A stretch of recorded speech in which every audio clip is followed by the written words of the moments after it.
கவிஞர்கள். அவங்க யாரு தெரியுமா? அவங்க பின்னாலே செல்லக்கூடியவர்கள் எல்லாம் மடையர்கள் தான் செல்வார்கள், அறிவில்லாதவர்கள் தான் கவிஞர்களுக்கு பின்னால் செல்வார்கள் அப்படின்னு அல்லாஹ் தஆலா சொல்றார். இஸ்லாத்தை பொறுத்த வரைக்கும் கவிதைகள் ஒரே அடியாக புறக்கணிக்கப்படவில்லை. கவிஞர்கள் அந்த மொழியை பாதுகாப்பதுல மிக முக்கியமானவர்கள். நல்ல கவிதைகளும் அதை பாடிய கவிஞர்களும் பெரும் மதிப்புக்கு உரியவர்கள். கெட்ட கவிதைகளை பாடக்கூடாது, ஏன்னா அது உள்ளத்துல அந்த சிந்தனையில இருந்து அதை அழுக்காய்க்கும். கெட்ட கவிதைகளுக்கு, அருவருப்பான கவிதைகளுக்கு இஸ்லாத்துல இடம் இல்லை. நல்ல கவிதைகளுக்கான மதிப்பை நபிகள் நாயகம் ஸல்லல்லாஹு அலைஹி வஸல்லம் கொடுத்தார்கள். நல்ல கவிஞர்களுக்கான மரியாதை கொடுத்தார். இஸ்லாத்துக்கும் கவிதைக்கும் என்ன சம்பந்தம்? இஸ்லாத்திற்கும் கவிதைகளுக்கும் என்ன சம்பந்தம்? கவிஞர்களுக்கும் இஸ்லாத்துக்கும் சம்பந்தமே இல்லை. அதனால மௌலூதுக்கும் இஸ்லாத்துக்கும் சம்பந்தம் இல்லை. அதை நாம ஓதும் பொழுது முகப்பத்தோடு கண்ணியத்தோடு ஓதணும். அப்படி ஓதுனா நம்ம மனசுல இருக்க நோய்கள் விலகும், நம்ம உடம்புல இருக்கக்கூடிய நோய்கள் விலகும். ஆனா இஸ்லாத்தை பொறுத்த வரைக்கும் கவிதைக்கு தொடர்பு உண்டு, கவிஞர்களுக்கு தொடர்பு உண்டு. இஸ்லாத்தை கொண்டு சென்றதுல இலக்கிய ரீதியாக, இலக்கண ரீதியாக இஸ்லாத்தை உலகமெல்லாம் கொண்டு சேர்த்ததுல கவிதைகளுக்கு பெரும் பங்கு. அதனாலதான் பெருமானார் ஸல்லல்லாஹு அலைஹி வஸல்லம் நல்ல கவிதைகள் பாடிய யாராக இருந்தாலும் அவங்கள மதித்தார்கள். அதற்கு நபி அவர்கள் பதில் சொல்வதற்காக கவிதைகளை தான் ஆயுதமாக பயன்படுத்தினார்கள், கவிஞர்களை தான் அதற்காக முன்வைத்தார்கள்.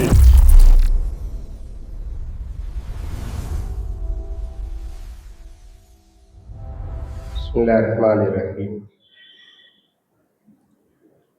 அல்ஹம்துலில்லாஹி ரப்பில் ஆலமீன். அல்லாஹும்ம ஸல்லி அலா சய்யிதினா வ நபியினா மௌலானா முஹம்மத் வ அலா ஆலிஹி வ அஸ்ஹாபிஹி வ அத்பாயிஹி அஜ்மஈன்.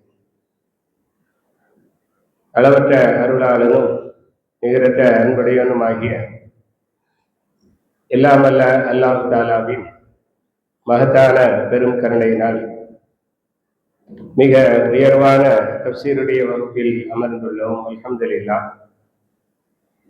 இந்த நல்ல நேரத்தில் உங்கள் அனைவருக்கும் என்னுடைய இனிய சலாமை காணிக்க இருக்கின்றேன். ஸலாமு அலைக்கும் வரஹ்மத்துல்லாஹி வபரகாத்துஹு.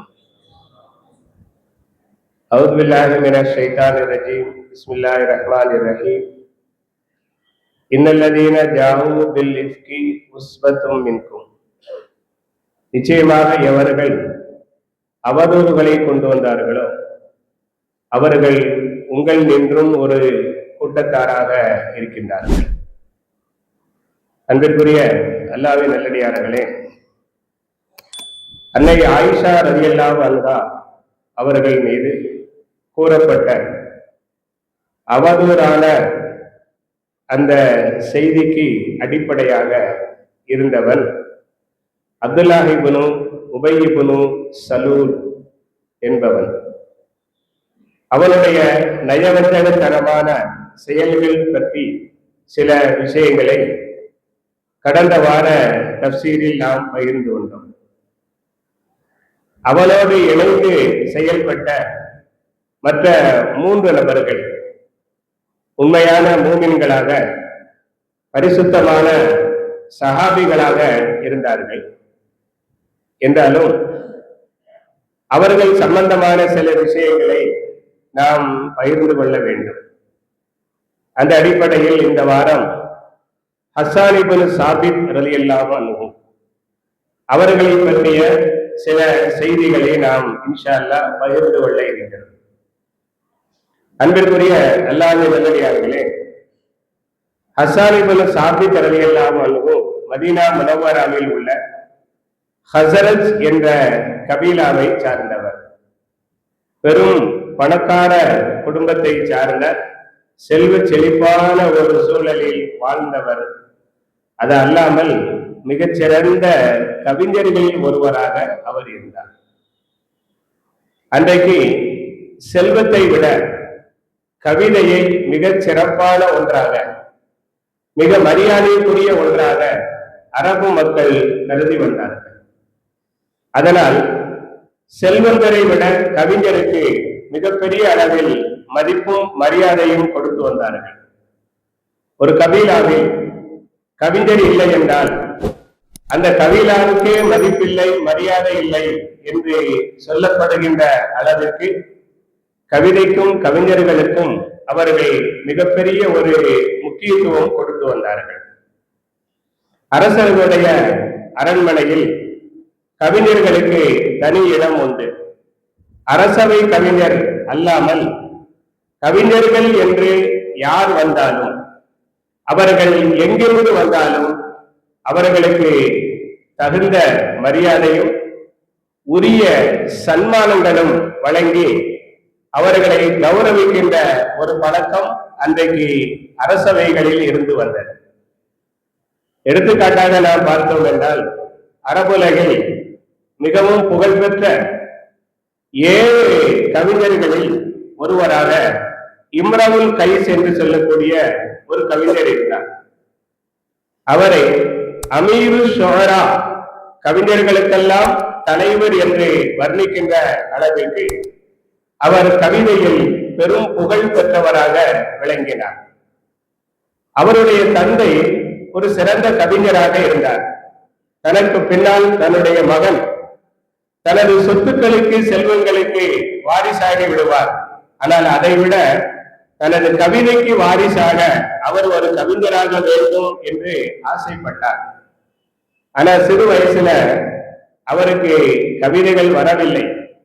கவிதைகள் மீது அவருக்கு ஆர்வமும் இல்லை.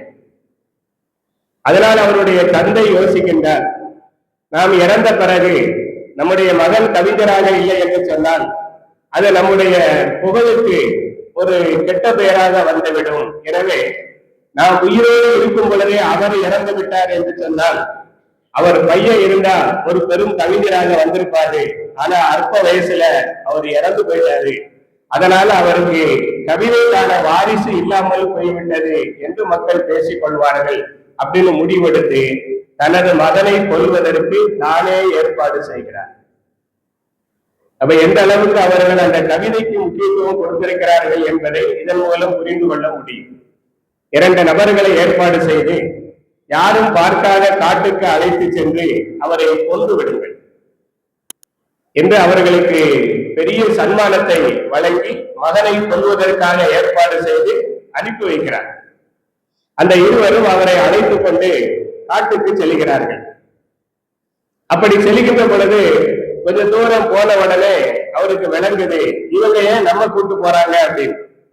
இன்னும் கொஞ்சம் தூரம் போன உடனே ஒருவேளை இவர்களால் நமக்கு ஆபத்து வருமோ அப்படின்ட்டு இருந்தாலும் அவர் மனசில் நினைக்கிறாரு, நம்முடைய தந்தை ஏற்பாடு செய்திருக்கிறார், இவர்களால நம்முடைய உயிருக்கு ஆபத்து வராது அப்படின்னு நம்பவும் செய்கிறார். ஆனா எந்த இடத்துல வச்சு அவரை கொல்ல வேண்டும் என்று முடிவு செய்கிறார்களோ அந்த இடம் வந்த உடனே அந்த 2 பேரும் அவர்கிட்ட உண்மையை சொல்றாங்க.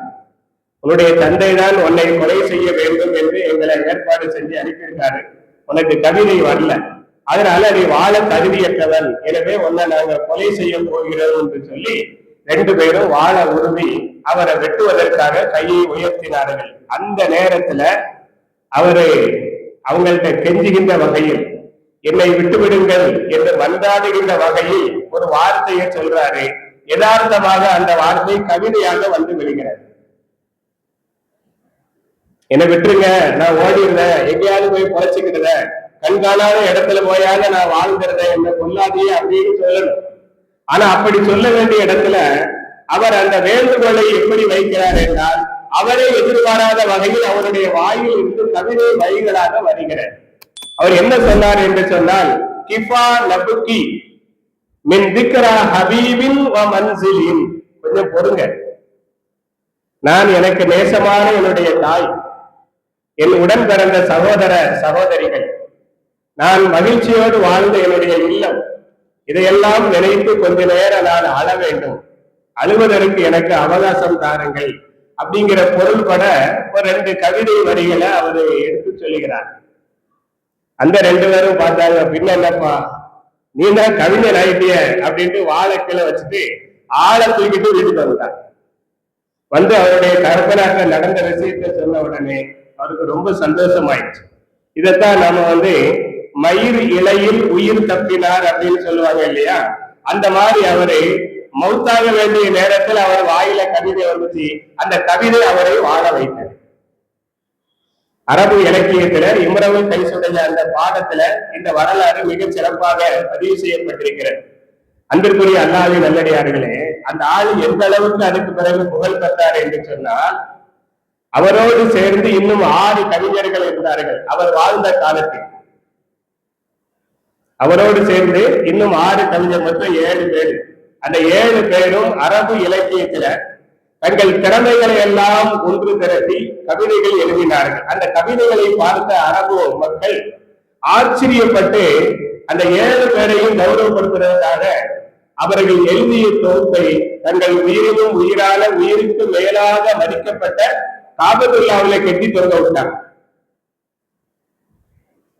காபாவில உம்ராவுக்காக வேண்டி தவாப் செய்வதற்காண்டி வரக்கூடிய அரபுலகத்து மக்கள் யாராக இருக்கட்டும், இதை படிச்சு பாருங்க. எங்க ஊர்ல உள்ள கவிஞர்கள் பாடிய கவிதைகள் அப்படின்னு பெருமைப்படக்கூடிய வகையில அதை காட்டணும். உங்க கவிஞருக்கு இது மாதிரி திறமை இருந்தா அவரை பாட சொல்லுங்க அப்படின்னு சவால் என்பதற்காக அந்த 7 கவிதை தொகுப்புகளை கட்டி தொங்க விட்டிருந்தாங்க. அந்த 7 கவிஞர்கள்ல மிக முதன்மையானவராக இந்த இம்ரவுல் கைஸ் என்பவர் இருக்கின்றார். அந்த தொகுப்புகள் அருள்மறை குரான் வந்த பிறகு அகற்றப்பட்டது. குரான் இறங்கின பிறகு அதுக்கு மதிப்பில்லாம போயிடுச்சு. ஏன்னா குரான் என்பது அது எல்லாவற்றையும் விட ஆக சிறந்த இலக்கிய நயம் கொண்டதாக, மனிதனால் ஏற்க முடியாத இலக்கியத்தின் உச்சத்தில் இறங்கியதால் அந்த 7ஐயும் தனியா கல்வி வச்சுட்டாங்க குரான் இறங்கின பிறகு. ஆனாலும் அந்த தொகுப்புகள் இன்றைக்கும் இலக்கியத்தில் பாதுகாக்கப்பட்டு வருகிறது. அரபு கல்லூரிகளில 6ஆம் ஆண்டு 7ஆம் ஆண்டு படிக்கக்கூடிய மாணவர்களுக்கு அந்த இலக்கிய நயத்தை விளங்கிக் கொள்வதற்காக அது இன்னும் பாடத்தில் இருக்குது. சபு முஅல்லகா அப்படிங்கிற பெயர்ல அந்த 7 தொகுப்புகளும் இருக்கு. சென்னை யூனிவர்சிட்டியில, சென்னை பல்கலைக்கழகத்துல அரபிக்குடைய அந்த பாடத்திட்டத்துல, அப்துல் உலமா MA அரபிக்குடைய பாடத்திட்டத்துல அது ஒரு பரீட்சைக்காக பாடமாக இன்றைக்கும் வைத்திருக்கிறார்கள். நானும் அதை படித்து அந்த பரீட்சையை நான் எழுதியிருக்கின்றேன். அன்பிற்குரிய அல்லாஹ்வின் நல்லடியார்களே, ஏன் சொல்ல வருகிறேன் என்று சொன்னால், அந்த அளவுக்கு கவிதையை அவர்கள் நேசித்தார்கள். கவிஞர்களை அவர்கள் மிக முதன்மையானவர்களாக மதித்தார். அது மட்டுமல்ல, இந்த அளவுக்கு அந்த கவிதைக்கு முக்கியத்துவம் கொடுப்பதற்கு என்ன காரணம் என்றால், தங்கள் மொழியை வாழ வைக்கின்ற உயிர் நீராக, தண்ணீராக அந்த கவிதைகளை அவர்கள் கருதினார்கள். ஏன்னா ஒரு மொழி அது உயிர்ப்போடு இருக்க வேண்டும் என்று சொன்னால் அதன் இலக்கியங்கள் பாதுகாக்கப்பட வேண்டும். அந்த இலக்கியங்களை பாதுகாப்பதில் உரை நடையை விட கவிநடை என்பது மிக முக்கியமான இடம் தருகிறது என்று அரபுலக மக்கள் விளங்கியிருந்தார்கள். அதனால் கவிஞர்களுக்கு மிகச்சிறந்த மரியாதை கொடுத்தார்கள். காரணம் என்னன்னா, ஒரு வார்த்தைய நாம் உரை நடையாக சொல்லக்கூடிய அந்த நேரத்தில் இருக்கிற சுவாரஸ்யத்தை விட அதை கவிநடையாக சொல்லும் பொழுது முதல் விஷயம் மனசுல எளிதில பதிஞ்சிருக்கு. இப்ப இருக்கிற சினிமா பாடல் எழுதக்கூடிய கவிஞர்கள் இருக்காங்கன்னா, அவன் என்னத்தையும் ஒண்ண எழுதுறான், அதை படிக்கிறவன் கேட்கப்புக்கேன்னு படிக்கிறான். ஆனா பொருள் விளங்குதோ விளங்கலையோ, சின்ன பையங்களை பாருங்க, அது படிச்சுக்கிட்டே போவாங்க. அது அவனுக்கு எப்படி மனசுக்குள்ள வந்துச்சு, அது எப்படி நாவல வருதுன்னா, அதை உரைநடையா சொன்னா வராது. ஆனா அதை பாடலாக சொல்லும் பொழுது அவன் 2 தடவை கேட்ட உடனே அவனுக்கு வந்துருது. அதை அவனை அறியாமலேயே படிக்கக்கூடிய அளவுக்கு அது எளிதாக மாறிவிடுகிறது. அதனாலதான் அரபு இலக்கணத்துல கூட மிகச்சிறந்த அரபு இலக்கணங்களை சொல்லக்கூடிய அந்த நுணுக்கங்கள் அத்தனையும் 1000 கவிதை வரிகளாக பாடி அல்பியா அப்படின்னு அதற்கு பெயர் வச்சு அரபு கல்லூரிகளில 3ஆம் ஆண்டு மாணவர்களுக்கு பாடம் நடத்துறாங்க. கவிதை தான். ஏன்னா அந்த கவிதைய எளிதில் மனப்பாடம் செய்துவிட்டு மனதில் வைத்துக் கொள்ள முடியும் என்ற காரணத்தினால அந்த கவிதை தொகுப்பாகவே அந்த இலக்கண சட்டங்களை வகுத்திருக்கிறார்கள். இன்றைக்கும் அரபு கல்லூரிகள்ல அது பாடத்துல இருக்குது.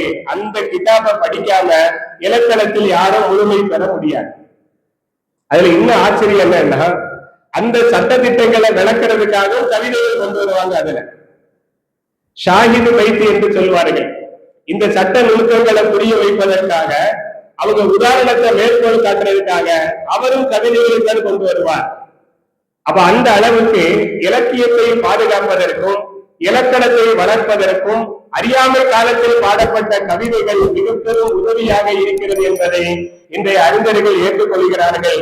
இலக்கியத்திற்கு மட்டுமல்ல, இலக்கணத்திற்கு மட்டுமல்ல, இஸ்லாத்திலும் அந்த கவிதைகளுக்கு மரியாதை உண்டு. காரணம் என்னவென்றால், குர்ஆன் வார்த்தைகளை விளங்குவதற்காக, ஹதீஸுடைய நுணுக்கங்களை விளங்குவதற்காக அறியாமை காலத்தில் பாடப்பட்ட கவிதைகள் இன்றைக்கும் இன்றியமையாத ஒன்று என்று அறிஞர்கள் ஏற்றுக்கொள்கிறார்கள். அதனுடைய சுவாரஸ்யங்கள் மிக முக்கியமானது. வார்த்தை பொருளை அது விளக்கக்கூடிய தரம் மிக அவசியமானது என்பதை விளங்குகின்றார். கவிதைகள் எந்த அளவுக்கு நுணுக்கமானது அப்படின்னு சொன்னா, மன்னர் ஹாரூன் ரஷீத் அவருடைய அவைக்கு பரஸ்தக் அப்படின்னு சொல்லக்கூடிய ஒரு கவிஞர் வருகிறார். அவர் சில கவிதைகளை எழுதிக்கொண்டு சன்மானம் பெற வேண்டும் என்பதற்காக அவர் வருகிறார். அந்த நேரம் பார்த்து மன்னர் ஹாரூன் ரஷீத் தனக்கு பிரியமான அடிமை பெண்ணோடு அன்பாக, நேசமாக, முகப்பத்தாக பேசி கொஞ்சம் மகிழ்ந்து கொண்டு அமர்ந்திருக்கிறார். இவர் கவிதையை கொண்டு வந்திருக்க அப்படின்னு சொன்னா அது காதுல ஏற மாட்டேன். அவர் அந்த மகிழ்ச்சியோடு கொஞ்சம் பேசி அவர் இருக்கிற நேரத்துல இவருடைய வார்த்தைக்கு மதிப்பில்லை, இவருடைய கவிதைக்கு மதிப்பில்லாத அளவுக்கு அவர் எவ்வளவு முயற்சித்தாரு, அந்த அவைக்கு உள்ள போக முடியாத அளவுக்கு அவர் தடுக்கப்பட்டு விட்டார். மன்னருக்கு தெரியாது இவர் வந்திருக்காரு. ஆனா இவர் வந்திருக்கிற செய்திய உள்ள போய் சொல்லுங்கன்னா அவர் விட மாட்டேங்கிறார். அரசர் அங்க ரொம்ப முக்கியமான வேலையில இருக்காரு, இப்போ உங்களை அனுமதிக்க முடியாது அப்படின்னு சொல்லி. அப்போ இவரு ஆவேசப்பட்ட அந்த கவிஞர், எனக்கு மரியாதை இல்லாமல் இந்த அவையா அப்படின்னு புரிஞ்சு எழுதுற மாதிரி அவர் என்ன செஞ்சாரு, கோவப்பட்டு அந்த அரண்மனை வாசல்ல எல்லாரும் பாக்குற மாதிரி ஒரு வாசகத்தை கவிநயத்தோடு எழுதி வைக்கிறார். அது பாபிக்கும் அந்த லாக அலிப் ஐன் போட்டு அவர் எழுதுறார். பாபிக்கும் என் கவிதை உங்கள் வாயிலில் மதிப்பிழந்து போய்விட்டது அப்படின்னு கோபத்துல எழுதி போயிட்டார். அதை படிச்சு பார்த்த ஒரு ஆளு கொஞ்ச நேரம் கழிச்சு மன்னர் ஹாரூன் ரஷீத் போய் இப்படி பரஸ்தக்கு எழுதி வச்சிருக்காரு, அவர் கவிதைக்கு உங்கள் அவையில மதிப்பில்லாம போயிருச்சாம, நீங்க அவமரியாதையாக நடந்துட்டீங்கன்னு கேட்கும் போது அரசர் அப்படி அவர் வந்த மாதிரி எனக்கு தெரியலையே, நான் எப்படி அவரை மதிப்பில்லாம நடத்த முடியும், முதல்ல அவரை கூட்டுவாங்க. கூட்டுவாங்கிறது கண்டிப்பாக தண்டனை கொடுக்கறதுக்கு இல்ல, ஏன்னா அவர் ஹஜ்ஜாஜ் இப்னு யூசுப் கிடையாது. கண்டதுக்கெல்லாம் வாள் எடுத்து துண்டாக்குறதுக்கு அவர் ஹஜ்ஜாஜ் இப்னு யூசுப் கிடையாது. அவர் ஒரு நீதியும் நேர்மையும் இறை அச்சமும் கொண்ட ஒரு நல்ல மன்னர். அதனால அவர் வரும்பொழுது ஒரு அவமரியாதை ஏற்பட்டிருந்தா அந்த அவமரியாதையை போக்குறதுக்காக அவருக்கு நான் அன்பளிப்பு கொடுத்து கண்ணியப்படுத்தணும் என்பதற்காக கூட அழைச்சிருக்கலாம். அதனால கூட்டுவாங்க அப்படின்ட்டார். பரஸ்தக் என்ற கவிஞருக்கு தெரியும் அரசர் நம்மை கௌரவப்படுத்துறதுக்கு தான் கூப்பிடுறாரு அப்படின்னு சொல்லி. ஆனா அவர் நம்ம கூப்பிட்டதுக்கு காரணம் நாம எழுதி வச்ச அந்த கவிதை தான். என்னுடைய கவிதைகள் உங்கள் வாசலில் மதிப்பிழந்து போய்விட்டது அப்படின்ட்டு அதை பார்த்துதான் நாம மன வருத்தப்பட்டிருப்போம் அப்படின்னு நினைச்சு அதை சரி செய்வதற்காக அழைக்கிறார் என்று புரிந்து கொண்டார். ஆனா அந்த கவிதை வரி அப்படியே வச்சுக்கிட்டு உள்ள போனோம் அப்படின்னா அது நல்லா இருக்காது அப்படின்னு புரிந்து கொண்ட அந்த கவிஞர் உள்ள வரும் பொழுது யாரும் பார்க்காத வகையில அவர் எழுதியிருந்த அந்த ஐனை அதனுடைய கொடக்கம்பு மாதிரி வளைஞ்சிருக்கக்கூடிய அந்த வளைவை அழிச்சிட்டு ஐனை அம்சாவாக மாத்திட்டார். லா அப்படின்னு ஐன் வந்த இடத்துல லா அப்படின்னு அம்சா வச்சு மாத்திட்டார். அந்த ஐன் இப்படி போட்டிருக்கும், மேல ஒரு அரை வட்டம் இருக்கும், கீழே அந்த அரை வட்டம் கொஞ்சம் பெரிய வட்டமா இருக்கும். அந்த பெரிய வட்டத்தில் உள்ள கொடக்கம்பு குடி வளைவு இருக்கா இல்லையா, அதை அழிச்சுட்டா ஐந்து அம்சாவா மாறிடும். அவர் உள்ள வரும் பொழுது ரொம்ப பக்குவமாக நாசுக்காக அதை அழிச்சிட்டு உள்ள வந்துட்டார். அரசர் அவருக்கு வேண்டிய மரியாதைகளை செஞ்சுட்டு, என்னப்பா எத்தனையோ தடவை வந்திருக்க, உனக்கு வேண்டிய சன்மானங்களை கொடுத்திருக்கோம், இந்த ஒரு தடவை உன்னை நான் கண்டுக்கிடாம விட்டதுக்காண்டி நான் ஒட்டுமொத்தமான கவிதைக்கே எதிரானவன் அப்படிங்கிற மாதிரி எழுதி வச்சுட்டு போயிட்டிய, உனக்கே நல்லா இருக்கா அப்படின்னு கேட்டார். அந்த ஆளு சொன்னாரு, அப்படி நான் எழுதலையே அப்படின்ட்டார். இல்லையே சொன்னாங்களேன்னு சொல்லி, நீங்க பாத்தீங்களா? நான் பார்க்கல, வாங்க அப்படின்னு கூட்டு வந்தேன். அரசரை கையை பிடிச்சு கூட்டு வந்த மாதிரி கூட்டு வந்து படிச்சு பாருங்க. நான் என்ன எழுதியிருக்கேன்னா, அது லா ஷஅரி ஃபீ பாபிக்கும், என் கவிதைகள் உங்கள் வாழ்வில் பிரகாசிக்கின்றன. லா அப்படின்னா லவ்ன் அப்படிங்கிற வார்த்தையில இருந்து வருது, வெளிச்சம். அல்லாஹ் குர்ஆன்ல சூரியனை பற்றி சொல்லும் பொழுது ஒருவல்லதி ஜால ஷம்ஸ லியாஆ, அவன்தான் சூரியனை பேரொளி மிக்கதாக ஆக்கி வைத்தான். அந்த வார்த்தையிலிருந்து வரக்கூடியதா லா. லாக அலிஃப் ஹம்ஸா போட்ட அப்படின்னா என் கவிதைகள் உங்கள் வாசலில் பேரொளி மிக்கதாக பிரகாசிக்கிறதுன்னு தான் நான் எழுதியிருக்கேன். எனக்கு வேண்டாத எவனோ உங்கள்ட்ட மாத்தி சொல்லிட்டான் அப்படின்ட்டு சொன்ன உடனே அரசர் இந்தா குடி கூட கொஞ்சம் அப்படின்னு அன்பளிப்பு கொடுத்து அவரை அனுப்பி வைத்தார் அப்படின்ட்டு ஒரு சுவாரஸ்யமான ஒரு செய்தி அரபுலக இலக்கியத்துல இடம் பெறுகிறது. அந்த அளவுக்கு கவிஞர்கள் அந்த மொழியை பாதுகாப்பதுல மிக முக்கியமானவர்கள். ஒரு சின்ன கொடக்கம்பு வளைவும் அது இருந்தா பொருள் மாறுது, அது இல்லைன்னா பொருள் உயருது அப்படிங்கிற அளவுக்கு அந்த இலக்கியங்கள் சுவாரஸ்யமானது. அதை பாதுகாக்கின்ற முக்கியமான இடத்துல கவிஞர்கள் இருக்கிறார்கள் என்பதை அன்றைய அரபு மக்கள் புரிந்திருந்தார்கள். அதனால அவங்களுக்கு உரிய மரியாதை கொடுத்தாங்க. அந்த மரியாதையை இஸ்லாமும் கொடுக்க தவறவில்லை. இஸ்லாம் என்ன செய்யுதுன்னா அன்னைக்கு ஒட்டுமொத்தமான மரியாதையை கொடுத்துச்சு அரபு உலகம். இஸ்லாம் ரெண்டா பிரிக்குது, நல்ல கவிதை கெட்ட கவிதை அப்படின்னு ரெண்டா பிரிச்சு, நல்ல கவிதைகளும் அதை பாடிய கவிஞர்களும் பெரும் மதிப்புக்கு உரியவர்கள், கெட்ட கவிதைகளும் அதை பாடிய கவிஞர்களும் இழிவுக்கு உரியவர்கள் அப்படின்னு சொல்லி கெட்ட கவிதைகளை பாடக்கூடாது. ஏன்னா அது உள்ளத்துல அந்த சிந்தனையில இருந்து அதை அழுக்காய்க்கும். அதை படிக்கிறவங்க அதை கேட்கிறவங்க சிந்தனைகளும் அழுக்காய் போய்விடும். அதனால் கெட்ட கவிதைகளுக்கு, அருவருப்பான கவிதைகளுக்கு இஸ்லாத்துல இடம் இல்லை. ஆனா நல்ல கவிதைகளுக்கு இஸ்லாத்துல இடம் உண்டு அப்படின்னு ரெண்டாக பிரித்து நல்ல கவிதைகளுக்கான மதிப்பை நபிகள் நாயகம் ஸல்லல்லாஹு அலைஹி வஸல்லம் கொடுத்தார்கள்.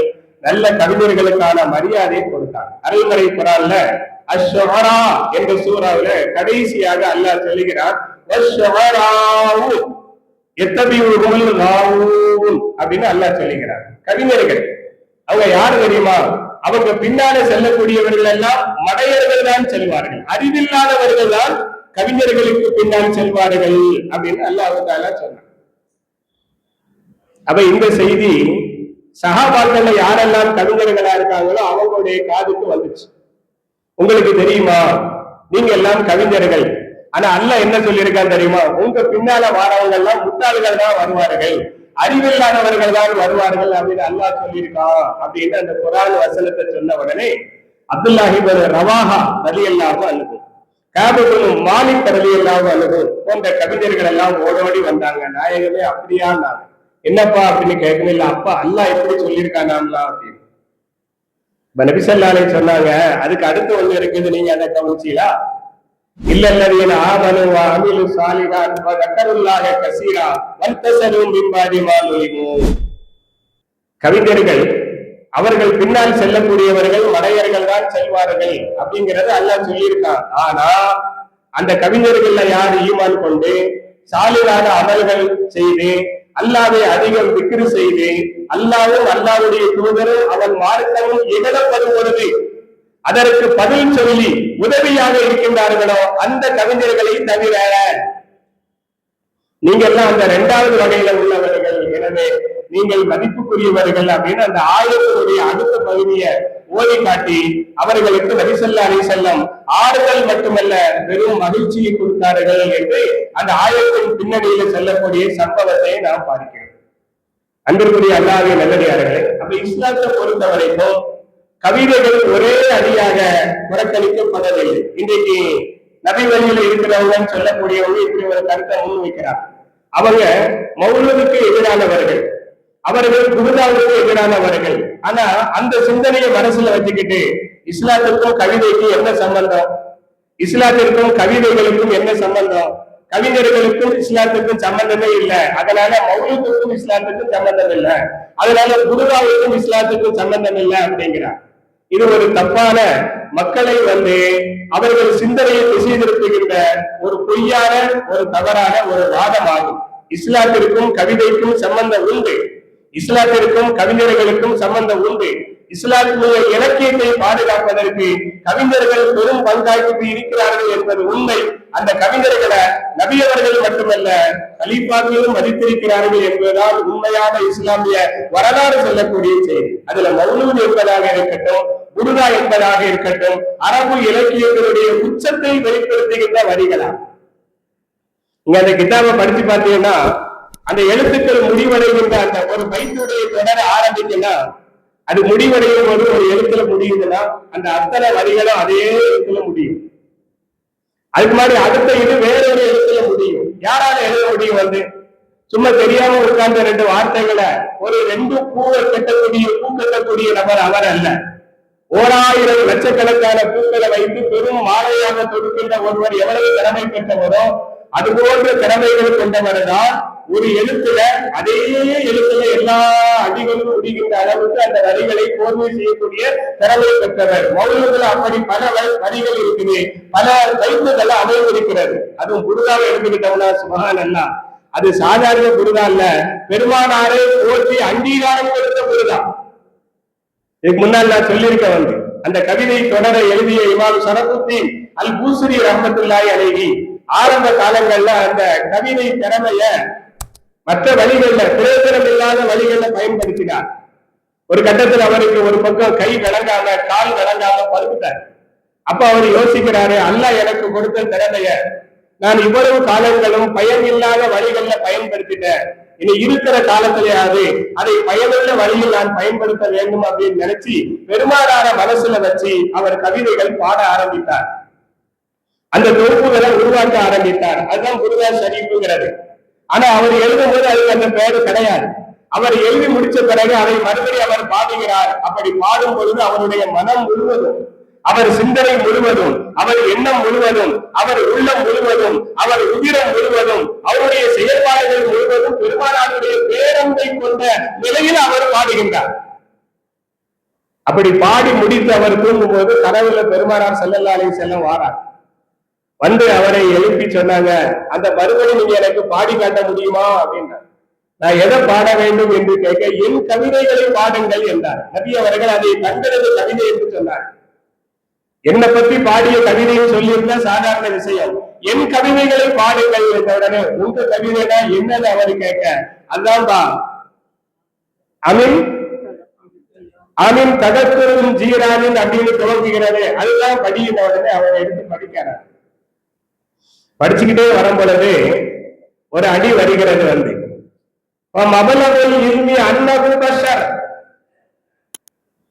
மனிதர்கள் அவர்கள் அறிந்த வரைக்கும் உங்களை நினைக்கிறார்கள் நீங்கள் ஒரு மனிதர் என்று. அப்படிங்கிற இடத்துக்கு வந்தவுடனே அவருக்கு அடுத்த இது வரமாட்டார். மன வருத்தத்துல எல்லா மனிதர்களும் பெருமானாரை சாதாரண ஒரு மனிதர் என்றல்லவா நினைக்கிறார்கள் அப்படின்னு அவர் சிந்தனை வேற பக்கம் போன உடனே கவலையில அடுத்த அடி வரல. அந்த அடியை பெருமானாரை எடுத்துக் கொடுக்கிறார்கள். அன்னனும் கைரில் பஷர், அவர் மனிதர் தான், ஆனால் எல்லா மனிதர்களை விட மிகச் சிறந்தவர். கைரில் அனாம் அப்படிங்கிற அந்த வார்த்தை இடம்பெறுகிறது. அந்த விட்டதை பெருமானாரை எடுத்துக் கொடுக்கிறார். பாடி முடிச்ச பிறகு நபி ஸல்லல்லாஹு அலைஹி வஸல்லம் மிக்க மகிழ்ச்சி அடைந்து, இதெல்லாம் கனவுல நடக்குது, மிக்க மகிழ்ச்சி அடைந்து தாங்கள் போர்த்தி இருந்த அந்த மேலாடை எடுத்து அவரை கௌரவப்படுத்துவதற்காக பொன்னாடையாக அணிவிக்கின்றார்கள். பெருமானார் ஸல்லல்லாஹு அலைஹி வஸல்லம் அணிவிச்சுட்டு அவருக்கு விளங்காம போன கையையும் காலையும் தங்களுடைய முபாரக்கான கைகளால் தடவி கொடுக்கிறார்கள். மறுநாள் காலையில் அவர் எழும் பொழுது அவருடைய கை விளங்கியது, அவர் கால் விளங்கியது. அதை தாண்டி அந்த போர்வை அவர் மேனியில் கிடந்தது. லட்சத்தில் ஒரு கனவுக்கு மட்டும்தான் இது சாத்தியமா. பெருமானார் போர்த்திய போர்வை அவர் மேனியில் கிடந்தது. அதனாலதான் அந்த கவிதை தொகுப்புக்கு புருதா அப்படின்னு பேரு. ஆனா வெறும் புருதா நாம அழைக்கிறது இல்ல, புருதா ஷரீஃப், பெரும் மதிப்பிற்குரிய புருதா அப்படின்னு சொல்லி அதுக்கு வருது. அதை நாம ஓடும் பொழுது முகப்பத்தோடு கண்ணியத்தோடு ஓதணும். அப்படி ஓதனா நம்ம மனசுல இருக்க நோய்கள் விலகும், நம்ம உடம்புல இருக்கக்கூடிய நோய்களும் விலகும். இத நேசம் உள்ளவர்கள் மட்டும்தான் விளங்கிக் கொள்ள முடியும், மற்றவர்களால் என்ன செய்ய முடியாது, அதை விளங்கிக் கொள்ள முடியாது. இமாம் பூசரி ரஹ்மத்துல்லாஹி அலைஹி தங்கள் வாழ்க்கையில் தங்களுக்கு அல்லாஹ் கொடுத்த பெரும் பேராக கருதி தனக்கு இந்த வாய்ப்பு கிடைத்ததற்காக அல்லாஹ்வுக்கு நன்றி செலுத்தினார்கள். பெருமானார் ஸல்லல்லாஹு அலைஹி வஸல்லம் அவர்கள் மீது பேரன்பை வெளிப்படுத்தினார்கள் அப்படின்னு வரும். அதனால அதுக்கு தமிழ் மொழிபெயர்ப்பு எழுதும் பொழுது புறவலர் போர்த்திய பொன்னாடை, புறவலர் போர்த்திய பொன்னாடை அப்படின்னு சொல்லி அதுக்கு அழகு தமிழ்ல பேர் வச்சு அதற்கான விரிவுரைகளும் எழுதியிருக்கிறார்கள். அன்பிற்குரிய அல்லாஹ்வின் நல்லடியார்களே, ஆக மௌலூதா இருந்தாலும் புருதாவா இருந்தாலும் அது சாதாரண ஒன்றல்ல. பெருமானார் ஸல்லல்லாஹு அலைஹி வஸல்லம் அவர்கள் மீது பேரன்பு மிக்க ஒருவரால் எழுதப்பட்ட கவிதை தொகுப்பை அன்றி அது சாதாரண ஒன்றல்ல. இந்த உண்மையை புரியாத மடையர்கள் மட்டும்தான் அதை பத்தி விமர்சிச்சு அதை தப்பும் தவறாம, ஏன்னா அவங்க கொள்கையே வந்து ஒரு தப்பான வழியில பயணிக்க வேண்டும் என்பதற்காக உருவாக்கப்பட்டது. அது ஒரு பக்கம் இருக்கட்டும். ஆனா இஸ்லாத்தை பொறுத்த வரைக்கும் கவிதைக்கு தொடர்பு உண்டு, கவிஞர்களுக்கு தொடர்பு உண்டு. இஸ்லாத்தை கொண்டு சென்றதுல இலக்கிய ரீதியாக இலக்கண ரீதியாக இஸ்லாத்தை உலகமெல்லாம் கொண்டு சேர்த்ததுல கவிதைகளுக்கு பெரும் பங்கு உண்டு. அதனாலதான் பெருமானார் ஸல்லல்லாஹு அலைஹி வஸல்லம் நல்ல கவிதைகள் பாடிய யாராக இருந்தாலும் அவங்கள மதித்தார்கள். உதாரணத்திற்கு ஹதீஸ்ல வருது, உமையத்து பின் அபீ ஸலத் என்று சொல்லக்கூடிய ஒரு பெரும் கவிஞர். பெருமானார் ஸல்லல்லாஹு அலைஹி வஸல்லம் அவர்கள் காலத்தில் வாழ்ந்தவர். அவருடைய கவிதைகள் அத்தனையும் நல்ல கருத்துக்களை கொண்டது. ஆனா அவர் ஈமான் கொள்ளாமல் போயிட்டார். ஈமான் கொள்ளக்கூடிய வாய்ப்பு கிடைக்கல. ஒரு பயணத்துல நபி ஸல்லல்லாஹு அலைஹி வஸல்லம் ஒட்டகத்துல அமர்ந்திருக்கிறார்கள். அந்த ஒட்டகத்தின் மூக்கலாங்கயிற அபூ ஷரீர் என்று சொல்லக்கூடிய சஹாபி புடிச்சு அப்படியே முன்னாடி இழுத்துக்கிட்டு போறார். நபி ஸல்லல்லாஹு அலைஹி வஸல்லம் கேட்டாங்க, உமையத்து அபீ ஸலத் பாடிய கவிதைகள் உனக்கு ஞாபகமா இருக்கான்னு கேட்டாங்க. இருக்கு நாயகமே அப்படின்னா. அப்ப படினா அவர் ஈரடிகள் கொண்ட ஒரு பைத்தை பாடுறார். ராகம் போட்டு அதனுடைய தொனியை அழகாக ஆக்கி அவர் பாடும் போது நபி ஸல்லல்லாஹு அலைஹி வஸல்லம் அப்படின்னா. அவர் இன்னும் 2 அடிகள் கொண்ட ஒரு பைத்தை பாடினார். நபி அவர்கள் அப்படின்னா. அவர் அடுத்த இப்படியாக 100 பைத்துகள் 200 அடிகள் கொண்ட 100 பைத்துகள் அவர் பாடினார். நபி அவர்கள் அதை ரொம்ப கவனமாகவும் மிகுந்த ஆர்வத்தோடும் கேட்டு ரசித்தார்கள் என்று ஹதீஸுடைய கிதாப் நமக்கு சொல்லுகிறது. இவ்வளவுக்கு அவர் ஈமான் கொள்ளல. பின்னால அவருடைய சகோதரி ஈமான் கொள்ளும் போது, நான் உமையத்துக்குள்ள அபீ ஸலத்துடைய சகோதரி அப்படின்னு சொன்னவனே நபி அவர்கள் இவரை அடிப்படையாக வச்சு அந்த பெண்ணுக்கு மரியாதை செஞ்சாங்க. செஞ்சுட்டு சொன்னாங்க, ஆமன சூழலும் கபர கல்புகும், அவர் உள்ளம்தான் ஈமான் கொள்ளாமல் போய்விட்டது, ஆனால் அவர் கவிதைகள் அனைத்தும் ஈமான் கொண்டவை அப்படின்னா. அப்படின்னா என்ன அர்த்தம்? நல்ல கருத்துக்கள், மக்களுக்கு பலனுள்ள நல்ல செய்திகளை சொல்லக்கூடியதாக இருந்தது அப்படின்னு சொல்லி நபி ஸல்லல்லாஹு அலைஹி வஸல்லம் பாராட்டினார்கள் என்று அல் பிதாயா வன் நிஹாயா என்ற கிதாபில் அந்த சம்பவத்தை பாருங்கள். அன்பிற்குரிய அல்லாஹ்வின் நல்லடியார்களே, காஃபிர்கள் இஸ்லாத்தை பற்றி, நபிகள் நாயகம் ஸல்லல்லாஹு அலைஹி வஸல்லம் அவர்களை பற்றி, சஹாபாக்களை பற்றி இழிவாக பாடும் பொழுது அதற்கு நபி அவர்கள் பதில் சொல்வதற்காக கவிதைகளை தான் ஆயுதமாக பயன்படுத்தினார்கள். கவிஞர்களை தான் அதற்காக முன்வைத்தார்கள். என்ன, கவிதைகள்ல இழிவா பாடும்போது மனசை கடுமையாக பாதிக்கும். அதுக்கு கவிதை மூலமாக பதில் சொல்லும் பொழுது அது தக்க பதிலடியாக இருக்கும் என்று நபி அவர்கள் கருதினார்கள். அதற்காக வேண்டி பெருமானார் ஸல்லல்லாஹு அலைஹி வஸல்லம் அவர்கள் சில கவிஞர்கள் யார் சஹாபாக்களாக இருந்தாங்களோ அவங்களுக்கு மரியாதை கொடுத்து பக்கத்திலேயே வச்சுக்கிடுவாங்க. தேவைப்படும் பொழுது நீங்க பாடுங்க, அவங்களுக்கு பதில் சொல்லுங்க என்று சொல்வார்கள். அப்படிப்பட்ட மரியாதை வழங்கப்பட்ட கவிஞர்களில் ஒருவர் தான் யாரு? ஹஸ்ஸான் இப்னு சாபித் ரலியல்லாஹு அன்ஹு. நம்ம யாரை பத்தி சொல்ல வந்தோமோ அந்த ஹஸ்ஸான் இப்னு சாபித் ரலியல்லாஹு அன்ஹு. அவர் இஸ்லாத்திற்கு வந்த விதம் கூட அவ்வளவு ஆச்சரியமான விதம் என்று அறிஞர்கள் பதிவு செய்கிறார்.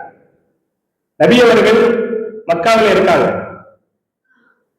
இவர் மதீனால இருக்கிறார். ஆனா மதீனாவில இஸ்லாம் கொஞ்சம் கொஞ்சமாக பரவ ஆரம்பிச்சு. மக்காவுடைய காபிர்கள் இவருடைய திறமையை விளங்கி அவரை கூப்பிட்டு சன்மானங்கள் கொடுத்து, நீங்க முகம்மத இகழ்ந்து பாட்டு படிக்கணும், கவிதைகள் படிக்கணும் அப்படின்னு சொல்லி அவருக்கு பணம் கொடுத்து படிக்க சொன்னார். அவர் சொன்னாரு, முகம்மதை நான் கேள்விப்பட்டிருக்கேன், ஆனா நான் பார்த்ததில்லை. அவரை இகழ்ந்து நான் பாட வேண்டும் என்றால் முதல்ல அவரை நான் பார்க்கணும், அவருடைய செயல்பாடுகளை நான் தெரிந்து கொள்ள வேண்டும், அவருடைய குணாதிசயங்களை நான் புரிந்து கொள்ள வேண்டும். அப்பதான் எப்படி இகழ வேண்டும் அப்படிங்கிற ஒரு வழி எனக்கு கிடைக்கும், நான் அவங்களை பார்க்கணும்னு சொன்னேன். பெருமானாரை பார்ப்பதற்காக அவருக்கு ஏற்பாடு செய்யப்பட்டது. சுப்ஹானல்லாஹ். அவர் முதலாக அருள் நபிகள் நாயகம் ஸல்லல்லாஹு அலைஹி வஸல்லம் அவங்களை கண்கொண்டு பார்க்கும் பொழுது அவர் அப்படியே திகைச்சிட்டார். அவர் புல்லரித்து போனார். எப்பேற்பட்ட பேரழகு மிக்க மனிதனாக இருக்கிறார், இவரையா நான் எதிர்த்து பாட வேண்டும்? அப்படி பாட முடியாது என்று சன்மானங்களை அவங்க கையில கொடுத்துட்டு மறுத்து விட்டார். அப்ப என்னப்பா காரணம், அப்படி நீ என்ன பார்த்த அவர்கிட்ட அப்படின்னு கேட்கும் பொழுது அவர் அந்த விஷயத்தை கவிதையாக அவர் பாடுகின்றார்.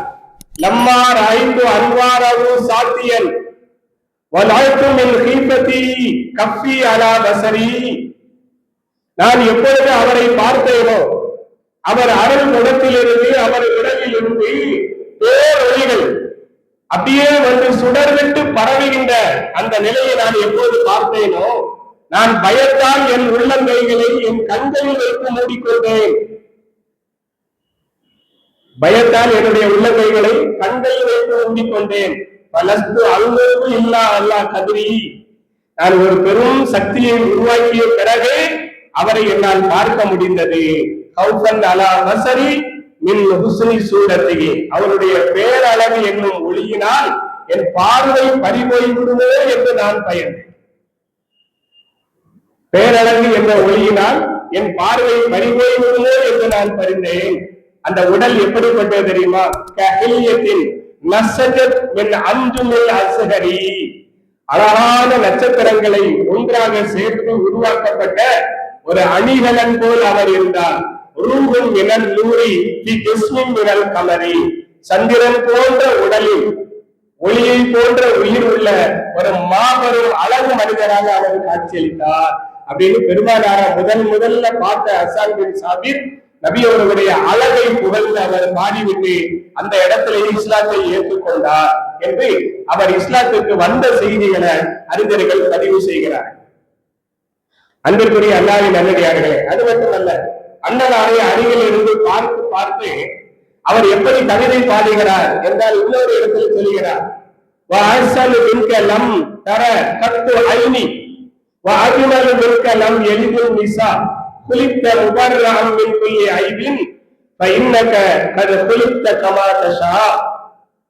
எப்படி சொல்லுகிறார் என்றால், என் கண்கள் உங்களை விட மிக அழகான ஒரு மனிதரை ஒருபோதும் பார்த்ததில்லை. உங்களை விட மிக அழகான ஒரு குழந்தையை எந்த பெண்ணும் பெற்றெடுக்கவில்லை. எல்லா குறைகளை விட்டும் நீக்கப்பட்டவராக நீங்கள் படைக்கப்பட்டீர்கள்.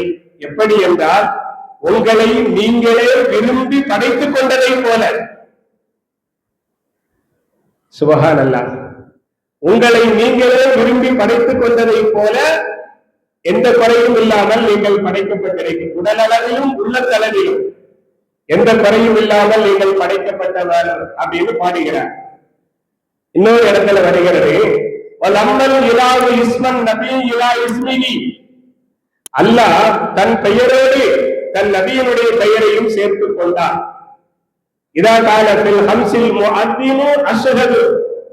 முஅத்தின் பாங்கு செல்லும் பொழுது அஷ்ஹது என்று சொல்லும் பொழுது அல்லாஹ் இலாஹ இல்லல்லாஹ் என்று சொன்ன பிறகு அன்ன முஹம்மதன் அப்படின்னு சொல்லுமாறு அல்லாஹ் ஏற்பாடு செய்தான்.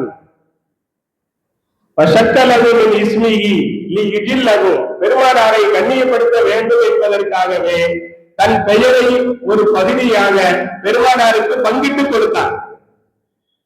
தன் பெயரில் ஒரு பகுதியாக பங்கிட்டுக் கொடுத்தான். பதில் அரிசி மஹ்மூத் முஹம்மத், அரசுக்கு சொந்தக்காரன், புகழப்பட்டவன்.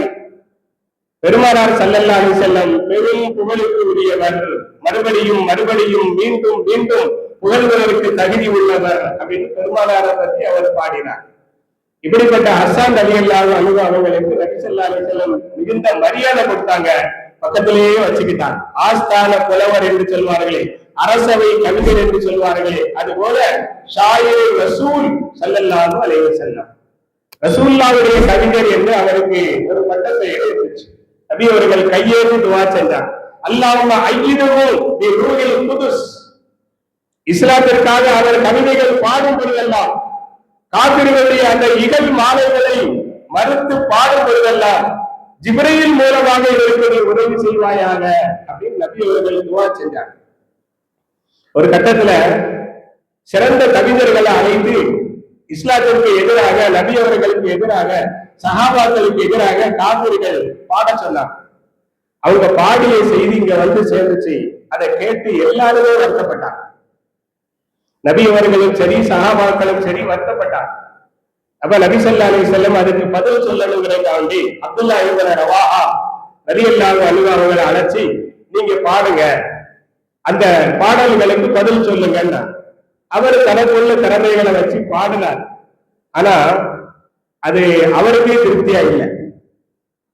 அப்துல்லா இப்னு ரவாஹா அவர்களுக்கு திருப்தியா இல்லை. ஒரு சரியான பதில நாம கொடுக்கலங்கிறத அவரும் விளைவிட்டாரு, எல்லாரும் புரிந்துக்கிட்டாங்க.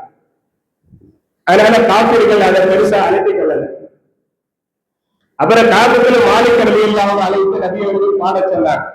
அவரும் பாடினார் தன்னுடைய திறமைகளை முன்வைத்து. ஆனா அதுல பெரிய அளவுல ஒரு பலன் கிடைக்கல. அப்பதான் நபி ஸல்லல்லாஹு அலைஹி வஸல்லம் இங்கே அங்கேயே பார்த்தாங்க. எங்க ஹஸ்ஸான் இப்னு சாபித்த காணும், கூட்டுவாங்க. அவரு நபி அவர்கள் சபைக்கு வந்தார். நபி ஸல்லல்லாஹு அலைஹி வஸல்லம் மிம்பர்ல உட்கார சொல்லி இப்ப நீங்க பாடுங்க அப்படின்னு சொன்னார். அது சொல்லும் போது நபி அவர்கள் எப்படி சொல்லுகிறார்கள் என்றால், அது ஆனலக்கும் வன் குர்சியும் இலா ஹாதல் அஸத், இந்த சிங்கத்தை இப்பொழுது அனுப்பி வைப்பதற்கான நேரம் வந்துவிட்டது. தன்னுடைய நாவினால் எதிரிகளை பின்னங்கால் பெடரியில் அடித்து ஓட வைக்கின்ற ஆற்றல் மிகுந்த சிங்கமாக இவர் இருக்கிறார், அந்த காட்டு சிங்கத்தை போல அப்படின்னு நபி அவர்கள் அவரை வர்ணிச்சு இப்ப பாடுங்க. அவர் பாடினார். நபி அவர்கள் சொல்லுகிறார்கள், ஹஜானு ஹஸ்ஸான் ஃபஷஃபா வஸ்தஃபா, காபிர்களை இகழ்ந்த ஹஸ்ஸான் இப்னு சாபித் பாடினார். அதன் மூலம் தன்னுடைய உள்ளத்தையும் அவர் திருப்திப்படுத்திக் கொண்டார். எல்லா முஸ்லிம்களுடைய உள்ளத்தையும் அவர் சமாதானமாக்கிக் கொண்டார். ஷஃபா, ஷஃபா என்றால் ஷிஃபாவை கொடுத்தார்னு அர்த்தம். உள்ளத்தில் இருந்த வலிகள் கவலைகளை போக்குகின்ற ஒரு பெரும் மருத்துவராக இருந்து தனக்குத்தானேயும் அவர் வைத்தியம் பார்த்துக் கொண்டார், மற்ற மூமின்களுக்கும் சிகிச்சை செய்தார் அப்படிங்கிற வார்த்தையை பயன்படுத்தி அவரை பாராட்டினார்கள் என்று அவருடைய வரலாறு சொல்லுகிறது. இவ்வளவு புகழ்பெற்ற ஹஸ்ஸான் இப்னு சாபித் ரலியல்லாஹு வாழ்க்கையில யானைக்கும் அடி சறுக்கும் அப்படிங்கிற மாதிரி அவர் அறிந்தோ அறியாமலோ ஆயிஷா ரலியல்லாஹு அன்ஹா அவருடைய அவதூறு விஷயத்துல சம்பந்தப்பட்டு விட்டார். அதற்காக அவருக்கு தண்டனை கொடுக்கப்பட்டது. 80 கசையடிகள் அவருக்கு தண்டனை வழங்கப்பட்டது. தண்டனையை பெற்றவர் மனதார ஏற்றுக்கொண்டு தௌபா செய்து அவர் திரும்பி வாழ்ந்தார். தன் மீது அவர் ஏற்படுத்திய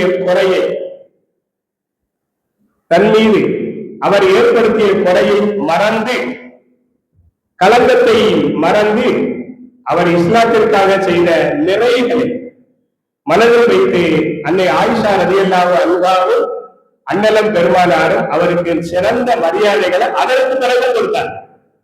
அதான் நமக்கு இந்த இடத்துல பாடம். பழிக்கு பழி அப்படிங்கிற அந்த உணர்வு காலகாலமாக சிலருடைய வாழ்க்கையில் இருக்கும். பல முறை பழி வாங்கியிருப்பார்கள், ஆனாலும் அந்த வெறி அடங்கியிருக்காங்க. ஆனா இந்த இடத்துல அவங்க அந்த நேரத்திலேயே அதை மறந்துட்டாங்க, அதை மன்னிச்சுட்டாங்க.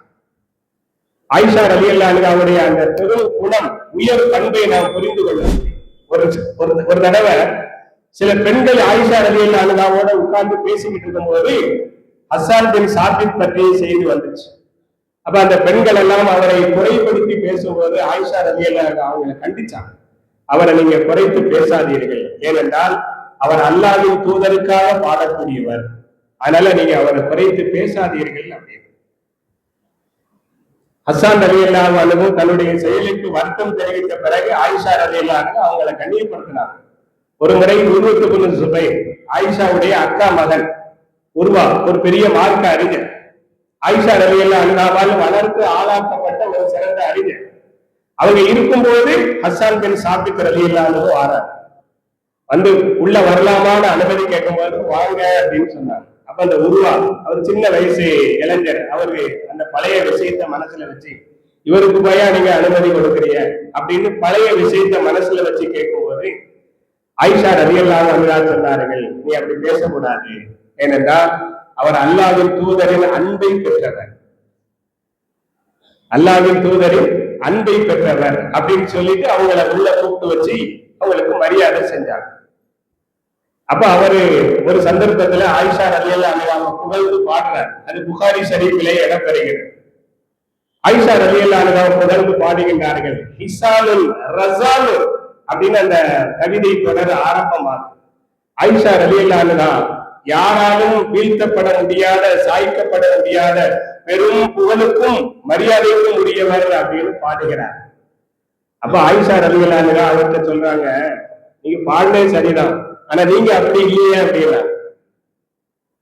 நீங்க பாடுனே சரிதான், ஆனா நீங்க அப்படி இல்லையே அந்த விஷயத்தை சுட்டி காட்டும் பொழுது அப்ப ஹஸ்ஸான் ரலியல்லாஹு அன்ஹு ஏத்துக்கிட்டாங்க, அது என்னுடைய தவறுதான் அப்படின்ட்டு அந்த இடத்துல ஏத்துக்கிட்டு மறுபடி பாடலாங்க. அந்த பாடல் முழுவதையும் ஆயிஷா ரலியல்லாஹு அன்ஹா ரசித்து கேட்டார்கள் என்று இமாம் புகாரி ரஹ்மத்துல்லாஹி அலைஹி அவர்கள் பதிவு செய்கிறார்.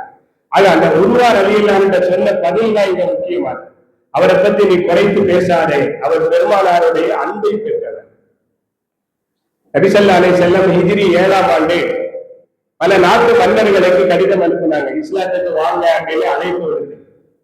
அந்த கடிதங்கள்ல ஒன்று எகிப்து நாட்டு மன்னர் மக்கோபஸ் அப்படிங்கிறவருக்கு ஒரு கடிதம் அனுப்பினார். அவர் அந்த கடிதத்துக்கு மரியாதை செய்யக்கூடிய வகையில நபி அவர்களுக்கு சுமார் 72 வகையான அன்பளிப்புகள் கொடுத்து அனுப்பினார். அதுல 2 அடிமை பெண்கள், உடன் பிறந்த அக்கா தங்கச்சி 2 பேரு, அழகு மிகுந்த அடிமை பெண்கள் 2 பேரை அனுப்புறாங்க. பெருமானார் ஸல்லல்லாஹு அலைஹி வஸல்லம் அதுல ஒரு அடிமை பெண்ணை தங்களுக்காக தேர்ந்தெடுத்துக் கொண்டார்கள். அவங்கதான் மாரியத்துல் கிப்தியா அப்படின்னு சொல்லக்கூடிய அந்த பெண்மணி. அவர்கள் மூலமாகத்தான் நபி அவர்களுக்கு இப்ராஹிம் ரலியல்லாஹு அன்ஹு என்ற குழந்தை பிறந்தார்கள். இன்னொரு அடிமை பெண் இருக்கிறார், அவங்களுடைய சகோதரி. ஒரே நபர் 2 பேரை வச்சுக்கிட முடியாது, அக்கா தங்கச்சி 2 பேரை திருமணம் பண்ணவும் முடியாது, அடிமையாக வைத்துக் கொள்ளவும் முடியாது, இஸ்லாத்தில் அனுமதி இல்லை. அப்ப நபி அவர்கள் ஒரு நபரை தங்களுக்கு எடுத்துக் கொண்டார்கள் என்றால் இன்னொரு நபரை நிச்சயமாக இன்னொரு நபருக்கு தான் கொடுக்கணும். அப்ப யாரு கொடுப்பாங்க? எல்லாருடைய சிந்தனையில் என்ன வரும்? நபி அவர்கள் ஒரு பெண்ணை தங்களுக்காக தேர்ந்தெடுத்துக் கொண்டார்கள், இன்னொரு பெண்ணை இன்னொரு ஆளுக்கு கொடுக்கணும் அப்படின்னு வரும்போது யாரு கொடுப்பாங்க? எல்லாரும் அபூபக்கர் சித்திக்கு தான் முதல்ல நினைப்பாங்க. ஆனா நபி ஸல்லல்லாஹு அலைஹி வஸல்லம் ஹஸ்ஸான் இப்னு சாபித் ரலியல்லாஹு அன்ஹு அழைச்சி அவங்களுக்கு கொடுத்தாங்க. இந்த சம்பவம் நடந்த பிறகுதான் ஆயிஷா ரலியல்லாஹு அன்ஹா அவருடைய அந்த அவதூறு சம்பவம் நடந்த அடுத்த வருஷம் தான் இது நடக்குது. நபி ஸல்லல்லாஹு அலைஹி வஸல்லம் அவருக்கு கொடுத்தாங்க. அதன் மூலமாக நபி அவர்கள் சொல்ல வருவது, என் சொந்த விஷயத்துல உங்களால் சில கலங்கங்களும் கரைகளும் ஏற்பட்டாலும் நீங்கள் அல்லாஹ்வுடைய தூதருக்காக அல்லாஹ்வுடைய மார்க்கத்துக்காக நீங்கள் போராடக்கூடியவர்கள், உங்களுடைய அந்த தியாகத்தை நாங்கள் மதிக்க கடமைப்பட்டிருக்கோம் அப்படிங்கிறத உணர்த்தக்கூடிய வகையில அந்த அடிமை பெண்ணை அவங்களுக்கு கொடுத்தாங்க. அவர் அந்த பெண்ணை முறையாக திருமணம் செய்து அவரோடு குடும்ப வாழ்க்கையை நடத்தி அப்துல் ரஹ்மான்கிற ஒரு குழந்தையை பெற்றெடுத்தார்கள் என்று வரலாறு சொல்கிறது. கடைசி காலத்துல அவருடைய கண் பார்வைகள் இரண்டும் பறி போய்விட்டது. அவர் நினைச்சாரு, இந்த தண்டனை ஆயிஷா ரலியல்லாஹு அன்ஹா விஷயத்துல நான் நடந்து கொண்ட ஒன்றுக்காகத்தான் அல்லாஹ் தந்திருப்பான் என்று நினைக்கிறேன், அதற்காகத்தான் என்றால் நான் மனப்பூர்வமாக ஏற்றுக்கொள்கிறேன், இறைவனின் தண்டனைய இந்த உலகத்திலேயே நான் பெற்றுக்கொள்ள விரும்புகிறேன் அப்படின்னு அவங்க புரிந்து கொண்டாங்க. ஒரு பெரிய அதிசயம் என்னன்னா 120 வருஷம் இந்த உலகத்துல வாழ்ந்திருக்காங்க. 60 வருஷம் இஸ்லாத்துக்கு முன்னால, இஸ்லாத்தை ஏற்றுக்கொண்ட பிறகு 60 வருஷம், 120 வருஷம். அவர் மட்டுமில்ல, அவருடைய தகப்பனார், அவருடைய பாட்டனார், அவருடைய முப்பாட்டனார் என்று 4 தலைமுறையாக 120 வருடங்கள் வாழ்ந்தார்கள் அப்படின்னு அவருடைய தனித்துவமான ஒரு செய்தி பதிவு செய்யப்பட்டிருக்கிறது. அல்லாஹ் தஆலா ஹஸ்ஸான் இப்னு சாபித் ரலியல்லாஹு அன்ஹு அவர்களுக்கு ஒரு பெரும் கொடை கொடுத்தார், கவிதை என்ற, அதன் மூலமாக பெரும் மரியாதையை கொடுத்தார். அதைத்தான் நாம் இங்கு பார்க்க வேண்டுமே தவிர மற்றவைகளை பற்றி விமர்சிப்பதற்கான தகுதி நமக்கு கிடையாது. வல்ல ரஹ்மான் நல்ல பண்புகளையும் நல்ல பாடங்களையும் பெற்று சிறப்புடன் வாழ்வதற்கு தௌஃபீக் செய்வானாக. வாஹிர் தவானா அல்ஹம்துலில்லாஹி ரப்பில் ஆலமீன்.